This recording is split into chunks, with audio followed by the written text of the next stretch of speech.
I'll tell y'all the events that happened and also the events that happened the following day. So basically, I was just going to deliver a package to 417 Junior Trail. I'm a new driver, so I still use my GPS. I accidentally put in the incorrect address. I put in 427 instead of 417. So as I'm driving down the street, I'm looking for 427, and I can't find it because it's the incorrect address. I proceed to leave the neighborhood, and I noticed 417 to my left, and I realized that might be the correct address. I have a Leo. It's my work device.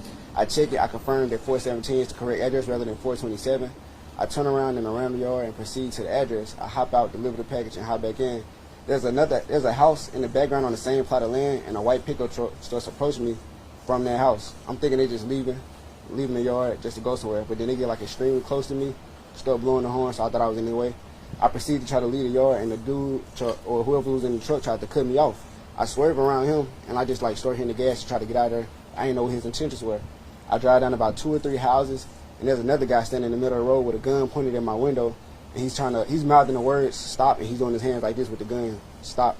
I shake my head, I start hiding behind the steering wheel, hoping he don't shoot inside the van, and I swerve around him as well. When I swerve around him, he starts firing shots into my van. I keep driving. I get to the end of the street, and one of my managers actually called me, and she heard some of the shots going off, and I told her that they were shooting at me. She basically just replied to what I said. "Are they shooting at you?" I was like, "Yes, ma'am, they are."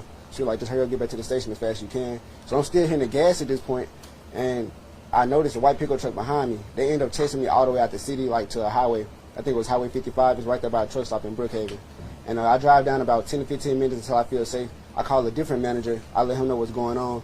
He tell me we're going to file a report in the morning. I ain't really feel comfortable with that because I know the police going to question why I didn't come that night. So I go ahead and I try to file a report myself, which I did. When I finally reached dispatch, I told about half of my story, and then the guy cut me off. He asked, "Were you at this address?"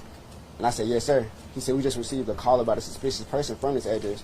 I informed him that I wasn't a suspicious person. I worked for FedEx, and I was just doing my job. I also let him know that they were shooting at me, and he told me that they didn't tell him that, of course, they wouldn't. I told him that me and my manager would be coming in the morning and asked if I could finish my story. He said he'd just take my name down and give it to the supervisor the next morning. After that, I went back to the station, and the manager there actually called me while the shooting was going on.